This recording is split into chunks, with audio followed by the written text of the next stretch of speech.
चलिए बढ़ते हैं आगे और रुख करते हैं उत्तर प्रदेश में विधानसभा सत्र का दूसरा दिन आज है। अनुपूरक बजट पेश किया गया है और सीएम योगी आदित्यनाथ क्या कुछ कह रहे हैं, सुनिए। के सामने उनकी विश्वसनीयता को परखने का एक माध्यम भी मिलेगा। सदन की इन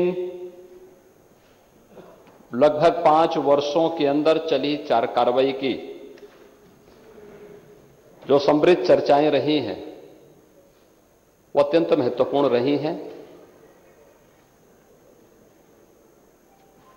अभिनंदनीय रही हैं। देश के अंदर संसदीय लोकतंत्र की से बहुत सारे मानक इस दौरान प्रस्तुत हुए हैं। खासतौर पर उत्तर प्रदेश का यह विधानमंडल पहला विधानमंडल था जिसने यूएन के द्वारा निर्धारित सस्टेनेबल डेवलपमेंट गोल्स पर एक लंबी चर्चा को और समृद्ध चर्चा को आगे बढ़ाया था। राष्ट्रपिता महात्मा गांधी की 150वीं जयंती के कार्यक्रम के अवसर पर आयोजित होने वाला यह कार्यक्रम अत्यंत महत्वपूर्ण रहा है। संविधान दिवस का कार्यक्रम पहली बार मनाने का कार्यक्रम हो। उत्तर प्रदेश जो देश की आबादी की से सबसे बड़ा प्रदेश है, उस उत्तर प्रदेश के स्थापना दिवस के कार्यक्रम के साथ जुड़ने का अवसर रहा हो, या फिर इस दौरान उत्तर प्रदेश के परसेप्शन को लेकर के जो कुछ भी कदम उठाए गए हैं, इन सब को लेकर के रहा हो, वह अत्यंत महत्वपूर्ण और रोचक रहा है। महोदय, जब यहां पर मैं मेरे सहयोगी वित्त मंत्री श्री सुरेश कुमार खन्ना जी के द्वारा प्रस्तुत इस अनुपूरक बजट और अंतरिम बजट पे चर्चा को आगे बढ़ाने के लिए मैं यहां पे खड़ा हूं, स्वाभाविक रूप से पिछले 5 वर्ष के दौरान जिन मुद्दों को लेकर के हम लोगों ने कार्य किया, उसमें हमने जिन बातों को ध्यान में रख करके अपने पूरे कार्यक्रम को और अपने पूरे कार्य योजना को बढ़ा करके प्रस्तुत किया था, उसमें हमारे सामने राष्ट्रपिता महात्मा गांधी जी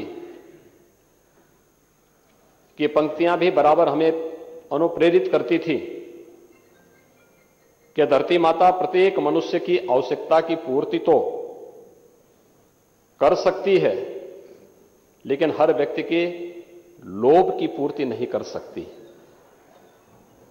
हमने पंडित दीनदयाल उपाध्याय जी के इन वचनों को भी सदैव ध्यान में रख करके कार्य किया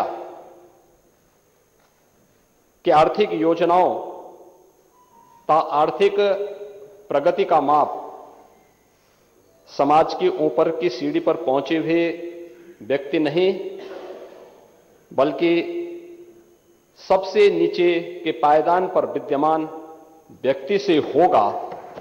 और इन बातों को ध्यान में रख करके जब हम लोगों ने कार्य प्रारंभ किया, तो महोदय बहुत सारी चीजें हमारे सामने आई। हमने योजनाएं बनाते समय अपने पराये का ध्यान, कोई किसी भी प्रकार का भेदभाव नहीं किया। हमने उस समय प्रधानमंत्री मोदी जी के इन मंत्रों को ध्यान में रखा, सबका साथ और सबके विकास का, क्योंकि हम सबका मानना था कि जो श्रद्धेय अटल जी ने कहा था कि छोटे मन से कोई बड़ा नहीं होता और टूटे मन से कोई खड़ा नहीं होता।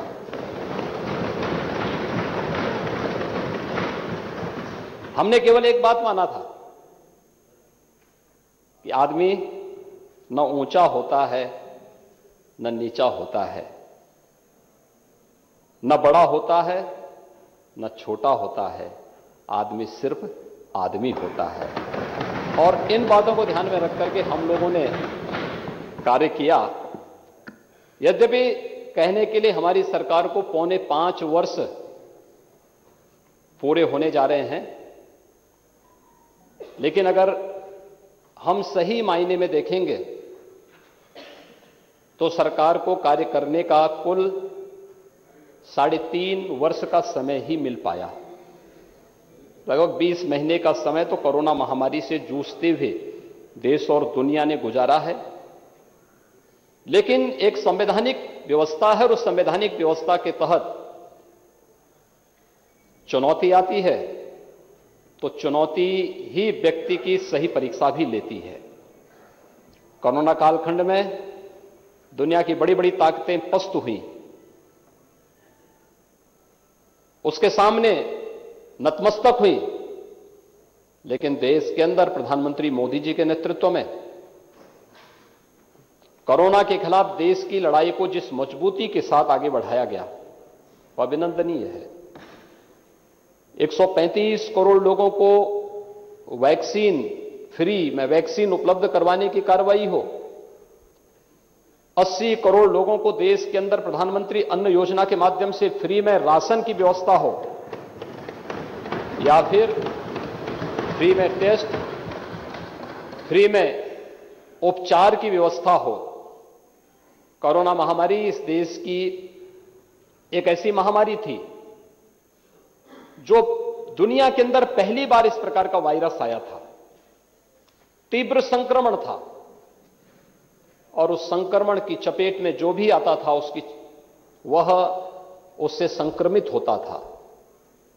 दुनिया के अंदर जिनका हेल्थ इंफ्रास्ट्रक्चर भारत से कई गुना अच्छा है, कई ज्यादा अच्छा है, उस देश में भारत की आबादी से आधी आबादी या 1/4 आबादी होने के बावजूद वहां पर मौत के आंकड़े भारत के अंदर कोरोना से हुई मौत के आंकड़ों से कई ज्यादा थे। अमेरिका की ही हम बात करें, अमेरिका की आबादी भारत की आबादी के 1/4 है, लेकिन अमेरिका के अंदर कोरोना से हुई मौतें भारत के अंदर हुई मौत से 1.5 गुना से ज्यादा है। ये चीजें दिखाती थी सावधानी, सतर्कता, समय से लिए गए सटीक फैसले और दृढ़ इच्छा शक्ति के साथ अगर नेतृत्व ने काम किया है तो उसके परिणाम भी उसी प्रकार से सामने आए हैं। और प्रधानमंत्री मोदी जी के नेतृत्व में कोरोना के खिलाफ इस देश ने जो लड़ाई लड़ी है, उत्तर प्रदेश उस लड़ाई में भी अग्रणी भूमिका के साथ देश के साथ कदम से कदम मिलाकर के चलता रहा। देश के अंदर सर्वाधिक टेस्ट उत्तर प्रदेश ने किए हैं, 9 करोड़ से अधिक टेस्ट उत्तर प्रदेश के अंदर अब तक संपन्न हुए हैं। मुझे याद है जब कोरोना का पहला मरीज आया था प्रदेश में, हमारे पास कोई लैब नहीं थी। हमने दिल्ली सफदरजंग में या फिर national institute of virology Pune में सैंपल भेजने पड़े थे। उपचार के लिए हमारे पास कोई व्यवस्था नहीं थी, किसी प्रकार की कोई सुविधा नहीं थी। आज मैं कह सकता हूं कि हमारे सभी 75 जनपदों में आरटीपीसीआर लैब भी हैं, ट्रूनेट मशीन भी मौजूद है, एंटीजन टेस्ट की व्यवस्था भी है। और जिस प्रदेश में 1.5 वर्ष पहले कोरोना जांच के नाम पर एक भी जांच करने की क्षमता नहीं थी, वह प्रदेश आज 4 लाख टेस्ट प्रतिदिन करने की क्षमता रखता है। जिस प्रदेश के अंदर कोरोना का पहला मरीज आया था तो उस समय 36 जनपद ऐसे थे जिसमें एक भी आईसीयू का बेड नहीं था। बहुत सारे लोगों ने प्रदेश के अंदर शासन किया होगा, लंबे समय तक शासन किया है। कुछ लोगों ने कई दशकों तक शासन किया, कुछ लोगों ने 4 बार, कुछ लोगों ने 3 बार प्रदेश के अंदर सत्ता हथियाई। क्या किया? 36 जनपद ऐसे थे जहां एक भी आईसीयू के बेड नहीं मौजूद थे। आज प्रदेश के अंदर सभी 75 के 75 जनपदों में आईसीयू बेड्स मौजूद हैं। प्रदेश के अंदर हमारे पास प्रारंभिक काल में जब हम लोगों ने कोरोना के खिलाफ इस लड़ाई को आगे बढ़ाया था, तब हमारे पास मास्क के लिए, पीपी किट के लिए, सैनिटाइजर के लिए हमको भारत सरकार पर या अन्य राज्यों पर निर्भर रहना पड़ता था। आज प्रदेश में पीपी किट बनाने के तमाम उद्योग लग चुके हैं। मास्क यहां बनाए जा रहे हैं। सैनिटाइजर हमारी चीनी मिलें इतना पर्याप्त मात्रा में बना रही हैं कि अब सैनिटाइजर न केवल उत्तर प्रदेश के लिए बल्कि देश के 27 राज्यों को भी सप्लाई उत्तर प्रदेश आज के दिन पर सैनिटाइजर कर रहा है। प्रदेश ने वैक्सीनेशन के लक्ष्य को भी आगे बढ़ाया, यानी 18 करोड़ लोगों को वैक्सीन देने, 18 करोड़ डोज वैक्सीन की उत्तर प्रदेश अब तक दे चुका है और लगातार प्रतिदिन 15 से 16 लाख के एवरेज को लेकर के तेजी के साथ वैक्सीनेशन का कार्यक्रम प्रदेश के अंदर चल रहा है। बहुत सारे लोगों ने गुमराह करने का प्रयास किया, तमाम प्रकार की दुष्प्रचार हुए, लेकिन जनता जनार्दन ने प्रधानमंत्री मोदी जी की और राज्य सरकार की बातों पर विश्वास किया और वैक्सीन लेना प्रारंभ किया। वैक्सीन ने थर्ड वेव की संभावनाओं को रोका और संभावनाओं को रोकने के साथ आज हम लोग न केवल वैक्सीन दे रहे हैं बल्कि 15 करोड़ लोगों को डबल इंजन सरकार का डबल डोज राशन की खुराक भी प्रदेश के अंदर उपलब्ध करवाने का कार्य कर रहे हैं। 15 करोड़ लोग उत्तर प्रदेश में हर महीने 2 बार राशन भी फ्री में लेने का कार्य कर रहे हैं। फ्री में राशन, फ्री में टेस्ट, फ्री में उपचार, फ्री में वैक्सीन, सबको वैक्सीन, और इसी को कहते हैं सबका साथ और सबका विकास।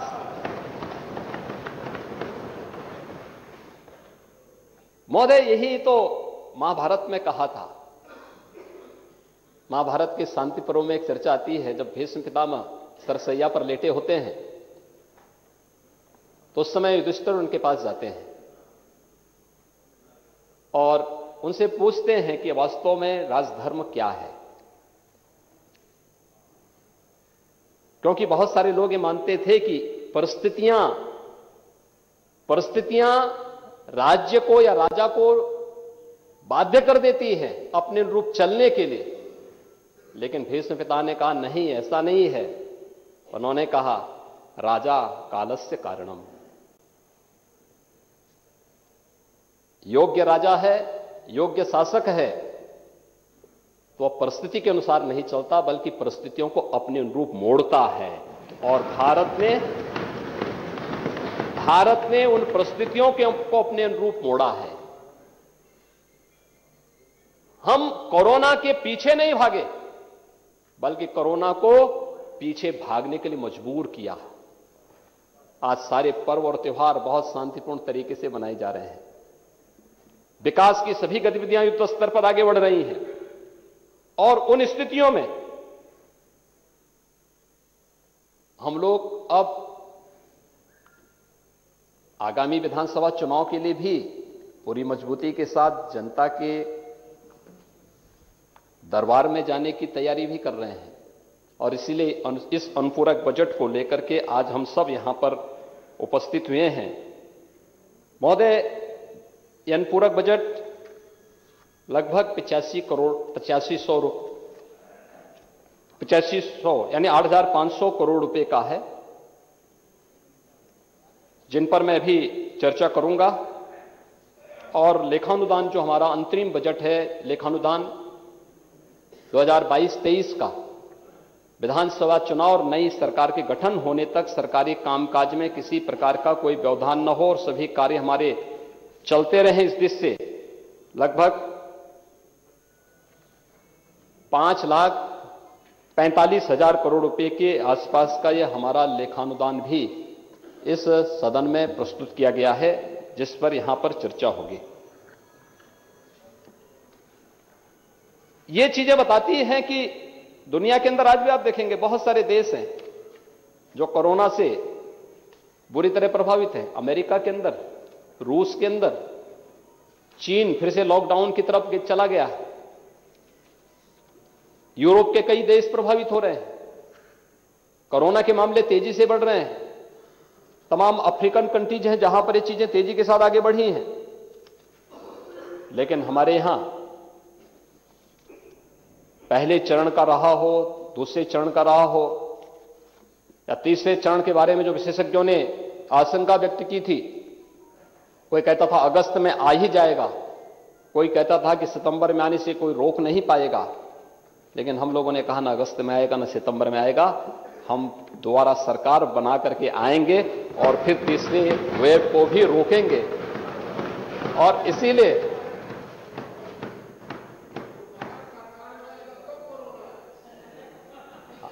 कोरोना आएगा नहीं, कोरोना को रोकेंगे, थर्ड वेव को भी रोकेंगे। लेकिन हां, यह तय है कि आप में से बहुत सारे लोग वापस नहीं आने वाले हैं।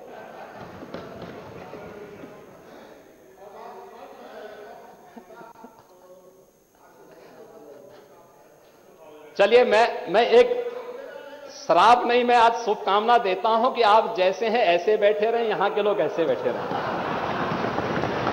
इसको तो स्वीकार करते हैं ना।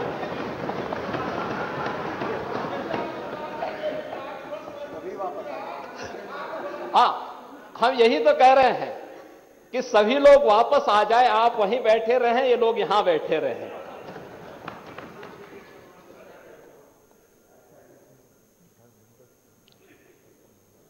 महोदय, हम लोगों ने पिछले 5 वर्ष के दौरान, मैं चर्चा 5 वर्ष की करूंगा, पौने 5 वर्ष की नहीं करूंगा, 3.5 वर्ष की भी नहीं करूंगा। जल जीवन मिशन के अंदर उत्तर प्रदेश ने जिस प्रकार से कार्य किया है, ग्रामीण क्षेत्र हो या शहरी क्षेत्र, कोई सोचता था कि हर परिवार के पास अपना शौचालय हो, हर परिवार के पास पेयजल की सुविधा हो? कोई सोचता था हर परिवार के पास अपना उज्ज्वला योजना का रसोई गैस का सिलेंडर हो? और नेता प्रतिपक्ष जी, आप तो समाजवादी सही थे, लेकिन परिवारवादों के चक्कर में पड़ गया और उसके कारण आपकी छवि धूमिल हुई है। डॉक्टर लोहिया ने कहा था 1950 और 60 के दशक में, उन्होंने कहा था इस बात को, अपनी पीड़ा को व्यक्त किया था। और लोहिया की बात सच साबित होगी, देखना। अगर आप लोहिया को नेता मानते हैं तो आप मेरी बात को मानेंगे। उन्होंने उस समय कहा था कि जो सरकार इस देश के अंदर, इस देश के गरीबों के लिए शौचालय का निर्माण कर देगी, खुले में शौच से उन्हें मुक्ति देगी, और जो सरकार उनके घर में चूल्हा जलाने का कार्य करेगी, उस सरकार को आने वाले 25 सालों तक दुनिया की कोई ताकत नहीं हटा पाएगी। डॉक्टर लोहिया ने सपना देखा था 60 साल पहले, और उस सपने को साकार किया आजाद भारत के अंदर प्रधानमंत्री नरेंद्र मोदी जी। हर गरीब के पास शौचालय है,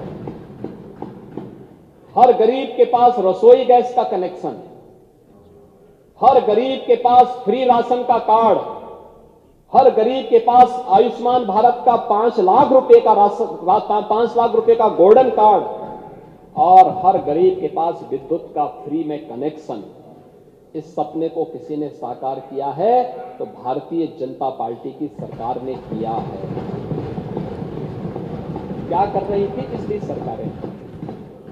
महोदय, क्या कर रही थी पिछली सरकारें?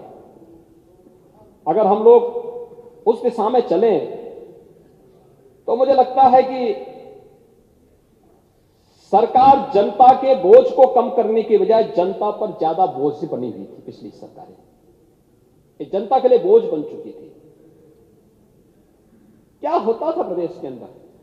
2017 में जब हमारी सरकार मार्च 2017 में बनी थी, मैंने चौधरी लक्ष्मी नारायण जी, हमारे जो वरिष्ठ मंत्री हैं, इनके नेतृत्व में एक टीम भेजी थी। मैंने छत्तीसगढ़ और हरियाणा, मैंने कहा थोड़ा इन राज्यों का देखिए प्रोक्यूरमेंट की पॉलिसी क्या है। राज्य में तब तक कोई प्रोक्यूरमेंट की पॉलिसी नहीं थी। आड़तियों से खरीदारी होती थी, एमएसपी का लाभ किसान को नहीं मिल पाता था, नहीं मिल पाता था। और ये टीम गई, एक सप्ताह तक इन्होंने इन राज्यों में कैंप किया,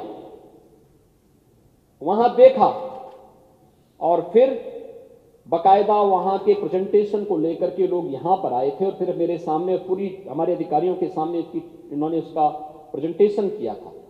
और हम लोगों ने 1 अप्रैल 2017 को प्रदेश के अंदर गेहूं क्रय केंद्र स्थापित कर दिए थे।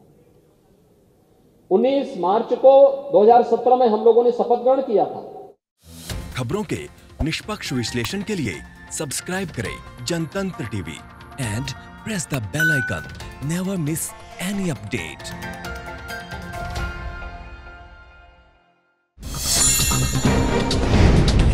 डाउनलोड कीजिए जनतंत्र टीवी ऐप को, जो कि अवेलेबल है गूगल प्ले और ऐप स्टोर पर।